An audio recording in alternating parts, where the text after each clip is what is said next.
let's look at some of these programming tactics that are used against women. This is one I think just about everybody can see very open because it's so blatant and will agree with. The inauthentic, it's called princess program. They start very early. They start with very, very, very young women when they're children. The inauthentic woman has been socially engineered from a very young age to want to be placated, revered, and pampered. Princess programming is huge in Western culture and starts at a very early age. Through this programming, young women are often taught, here's the list of things they're taught to do and to be like: to value only what can be gained for themselves through relationships with men, to seek only men who can, quote unquote, provide for them, or quote unquote, take care of them, to, quote, marry well, to marry into money, etc. To place paramount importance on their own physical appearance, to, quote, lure a male, to devalue the importance of their own intelligence, to seek money as their main value system, and even to think that, quote unquote, no man is good enough for them. You'd be surprised how many people teach this kind of a value system to their daughters. It is going on continually in our society. Very powerful form of mind control. You know, that parents are actually propagating unknown. And they're doing it through the mass media and movies that project these values right into the subconscious mind of children as well. The primary motivational factor that women are taught to desire through this social engineering is security. This is a psychological dynamic that they are taught to crave from the minute they are out of the womb, practically, by the ruling class. The inauthentic woman is largely motivated by the psychological desire for attachment and security. To them, again, the inauthentic, socially engineered woman, love is seen as primarily as a form of permanence and attachment, rather than a deep familial bond with another human being. Money and government are often perceived by them as assurances of comfort, prosperity, and long-term security. Again, this is a fear response. This is a fear tactic of manipulation based on scarcity mind control, scarcity-based mind control. The primary desire for financial security as a resource for safety can be most readily seen in our culture in the most frequently asked question by a woman to a man when first meeting, which is, what do you do for a living? I have now, independently as a social experiment, asked 107 people this question. 107 people have answered the question the same way. I asked, what is the first question after initial pleasantries are exchanged that inevitably, invariably, a woman in our society will ask a man during their first encounter when they're first meeting?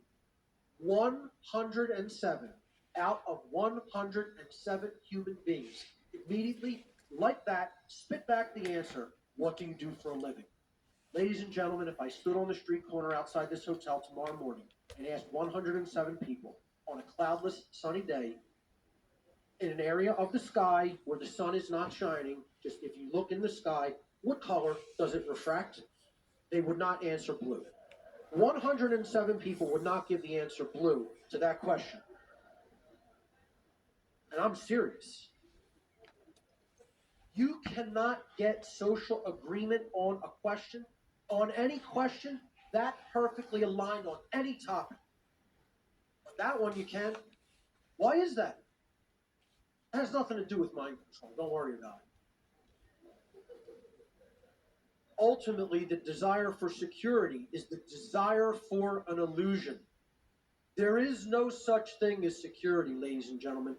Doesn't exist now, never has existed, is never going to exist. A comet could be on the way to hit this planet in the next couple of days, and our ass would be grass. And there wouldn't be a damn thing anybody would be able to do about it. You think you're secure on a planet, a physical planet, in a solar system going around a star? There's no security here. A cataclysm could happen any day. Ask people in, Southeastern Asia how secure they feel when an earthquake could hit the middle of the Pacific or the Indian Ocean at any time and create a massive tsunami. There's no security on this planet. There's no safety here. If you're expecting safety and living for safety and living for security, you're already under mind control. You're already living in a dynamic of fear. As long as you live in a physical reality, there is danger, and it has to be embraced and accepted. You cannot live life in fear.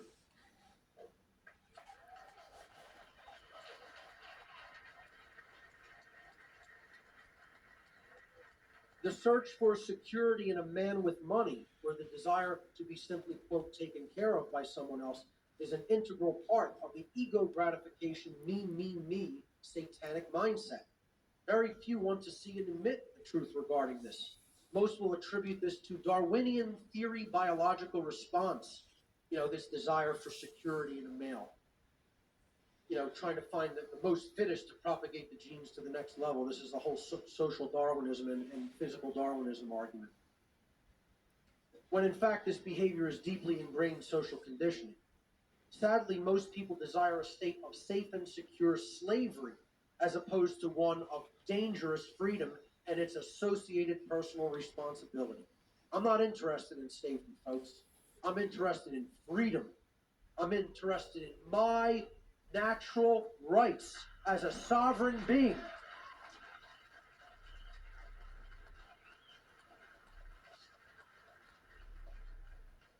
Most men are also in this manipulated mindset, unfortunately. The realization that death lurks around every corner is the state of reality that the authentic man and the authentic woman live in at all times. And they embrace that.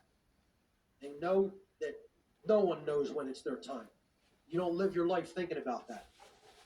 You live your life focused on what you want to do and trying to do the right thing and trying to build yourself up and help to build others up.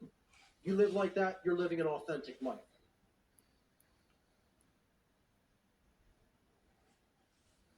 The mind control program attempts to get the inauthentic woman to equate money with genuine value, to have money as the principal basis of their value system.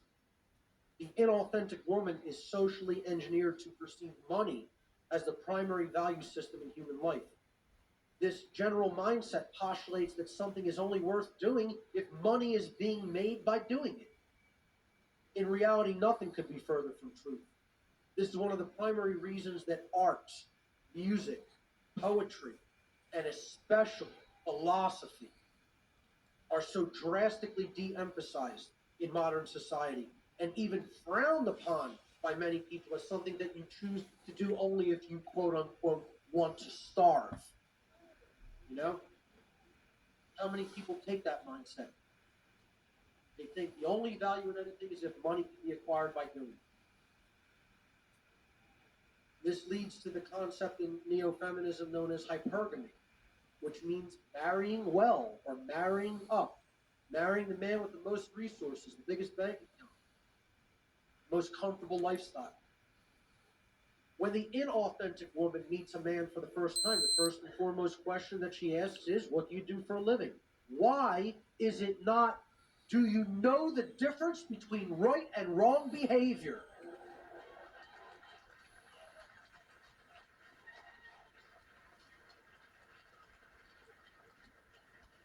Can anybody answer that question? I'd like an answer to it personally. That should be the first question a human being asks to another person they're meeting for the first time. Do you know the difference between right and wrong? That's what I'm concerned about. That's what I want to make sure you have a deep, full, fundamental grasp of when I'm building a relationship with you. I'm not interested in what you do to make fake ass Federal Reserve notes that aren't worth the paper they're printed on. Yeah. No, but I have friends, I don't know what they do for a job. I honestly have friends, I don't know what they do for a job. And I don't care, and I don't even need to ask them that question. As long as they're not doing something completely immoral that's coercive toward other people's rights. I don't care. Hypergamy, or marrying upward, is a learned behavior, a socially engineered behavior that is entirely about the search for security in a man with a high monetary income. You know, some of these images here could be a little incendiary or inflammatory. Hey, so be it. This is going on out there in society. The image to the left, to the bottom left, says, if we're going to date, I need to know your credit score, how much money you have in the bank, and if you're vaccinated. Meanwhile, notice this guy is a complete psychopath with a big knife behind his back. You know, she's not interested in, whether he's a good guy. She wants to know all this other stuff about his, his finance. The one on the bottom right says, this guy wins $181 million in the lottery on Wednesday and then finds the love of his life just 2 days later. Talk about luck.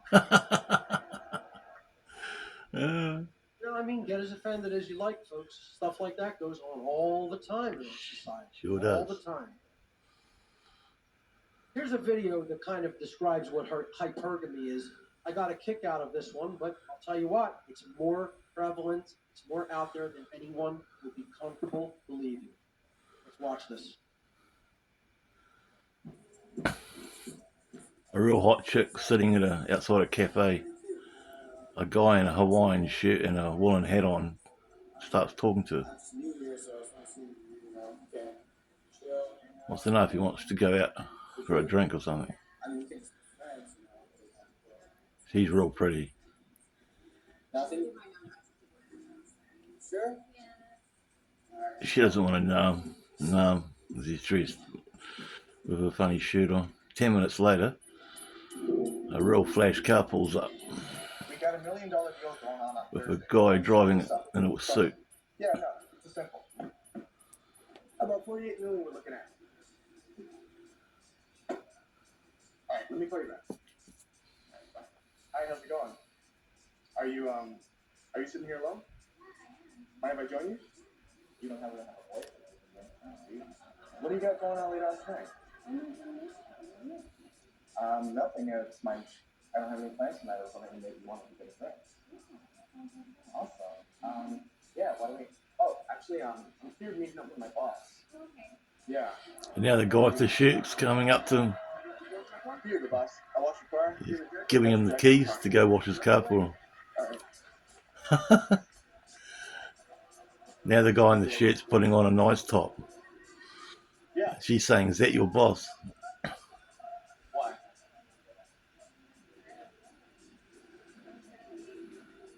Why? Why does it matter? So you still want to grab a drink, or? Now she's going up to the guy who's opening the car door that she thought was a bum, trying to go for a drive with him. Wait, so do you have a boyfriend, or you don't? I guess we could hang out maybe like 10, 15 minutes ago. But I hate liars. And he's telling her to get stuffed. And he's driving off with the other guy. Gold digger, gold digger.